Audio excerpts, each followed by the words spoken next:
जाओ बेटा, जब छोटा था तो छोड़ा है, जब जवान हुआ तो तुम्हारा बाप उसे ज़बह करने ले गया है, ज़बह करने के लिए ले गया। लेकिन ऐसा नहीं था, उन्होंने भी उसको पत्थर मारे। ऐसा कोई भी बात बताए तो उसको ला हौला वला कुव्वता इल्ला बिल्लाह पढ़ के छोड़ दो उसको। बात आ गई है अमल की, बात आ गई है कि इबादत की, अब बात आ गई है रियाजत की। जनाबे गौसे पाक कहते हैं ना, चोरू को कुत्ता बनाया उन्होंने, चोर लोग जो थे उनको कुत्ता बना दिया उन्होंने। बड़ी समझने वाली बात है, वैसे नहीं कुत्ता बनाया।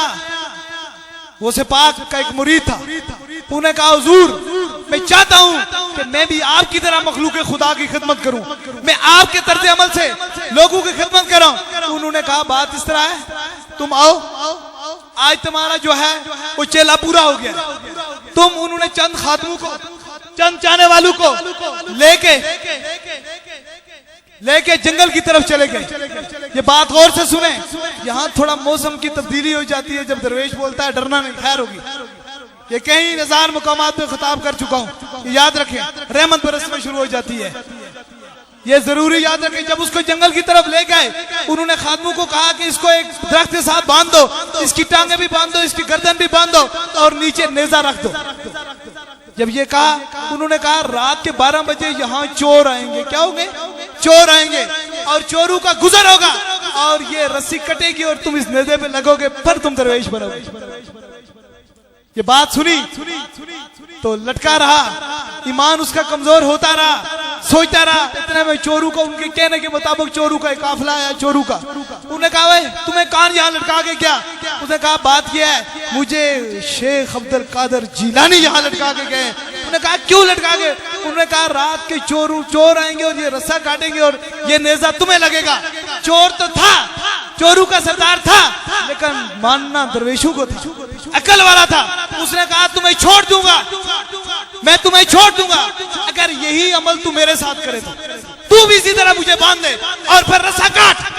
उसने कहा उसका अकीदा कमजोर था, रब की देन है, कोई कहां से ले जाता है, कहां से ले जाए। उसने कहा तो उसकी गौसे पाक ने फरमाया, उस चोर को उसी तरह उसने बांध दिया। बांधने के बाद उसने कहा ये लो छुरा, तुम अब रस्सा काटो। जब उसने छुरे से रस्सा काटा तो वो गिरा, नेज़े पे गिरा नहीं बल्कि गौसे पाक की गोद पे गिरा। जब गौसे पाक की गोद पे गिरा तो बरकत बन गया। इतनी बड़ी आजमाइश के बाद दरवेश बनता है, एहसान से दरवेश नहीं बनता, रास्ते में चलते हुए दरवेश नहीं बन सकता। इसलिए ये जरूरी याद रखा करें कि जो लोग दरे दरवेश पे होते हैं उन पर थोड़ी बहुत ही आजमाइश होती है, लेकिन उनकी दुनिया और आखिरत बेहतर होती है। आजमाइश जरूर होती है लेकिन दुनिया और आखिरत बेहतर होती है। हम दुआ करते हैं रब से कि है रब तू हम पर करम फरमा। और खास बात याद रखो कि यहाँ ना किसी से तलवार से, ना खंजर से, ना किसी बारूद से और ना किसी बंदूक से ला इलाहा इल्लल्लाह मुहम्मद रसूलुल्लाह पढ़ाया गया, बल्कि अगर पढ़ाया गया तो अपने अमल और अपने अकीदे से पढ़ाया गया।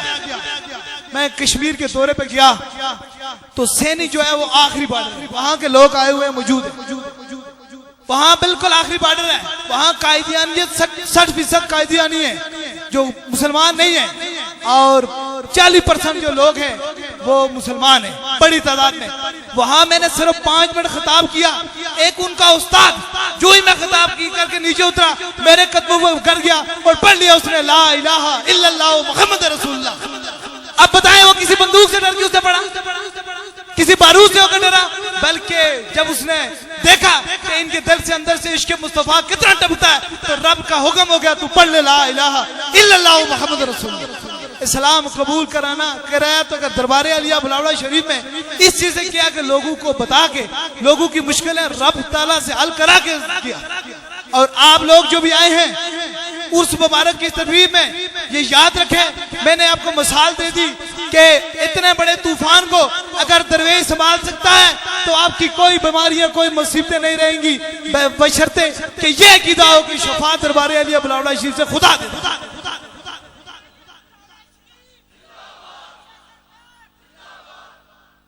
ये और साथ साथ कुछ ऐसी चीज होती हैं जो दिखाने वाली होती हैं, दिखावे सारे में रियाकारी शामिल होती है।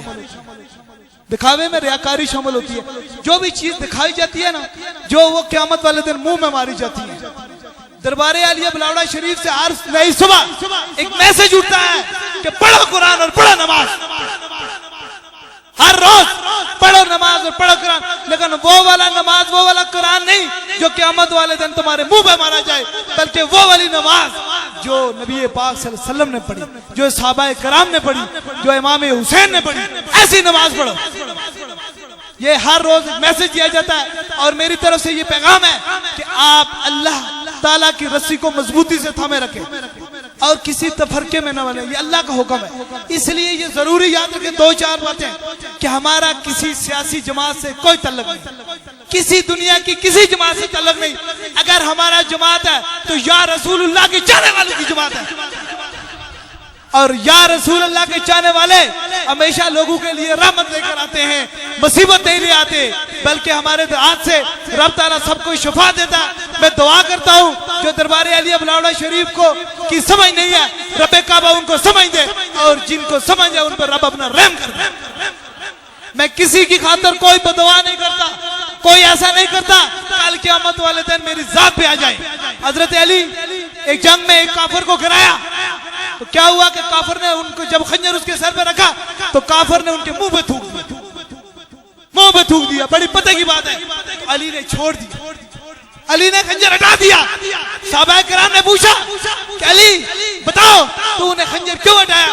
उसने कहा ये पहले लड़ता था दीन की खातर, मोहम्मद रसूलुल्लाह की खातर मैं इससे लड़ता था, अब ये मेरी जात पे आ गया और मैं अपने जाती दुश्मनों को सबका माफ करता हूँ।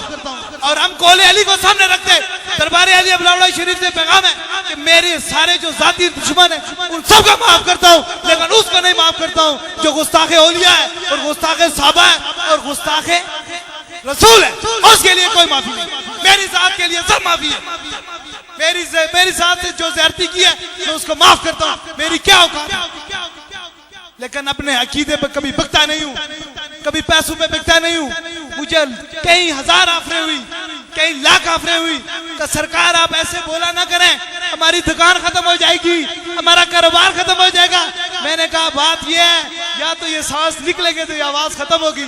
जब तक इस वजूद के अंदर सांस मौजूद है ये ला इलाहा इल्लल्लाह मुहम्मद रसूलुल्लाह पढ़ता रहेगा और जादू शिकंज रहेगा, जादू को तोड़ता रहेगा और शैतानों को भगाता रहेगा।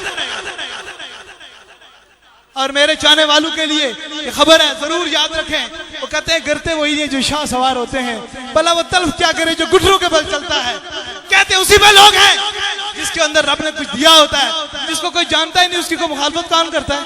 कहते हैं हजार पीर बैठे हुए हैं, हर गली के कोने में पीर पीर बैठे हुए हैं, लेकिन उनकी मुखालफत इसीलिए नहीं है वो किसी को चुपते नहीं, किसी की आंखों में चुपते नहीं। दरबार आलिया बिलावड़ा शरीफ उन 2 नंबर पीरू और 2 नंबर शैतानों की आंखों में चुपता है, इसलिए इसकी मुखालफत की जाती है, इसलिए यहाँ रब रूज देता है।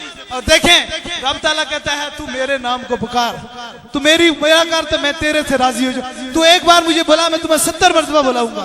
हमने एक बार रब ताला को बुलाया कि 70 मरतबा रब ने हमारी मदद। और देखे कि दिन ब दिन पिछले और की निस्बत भी देखे, आज भी देखे कि दिन ब दिन दरबार आलिया बिलावड़ा शरीफ में रब ताला के करम से लोगों का आना ज्यादा और फैज दिन ब दिन ज्यादा होता जा रहा है।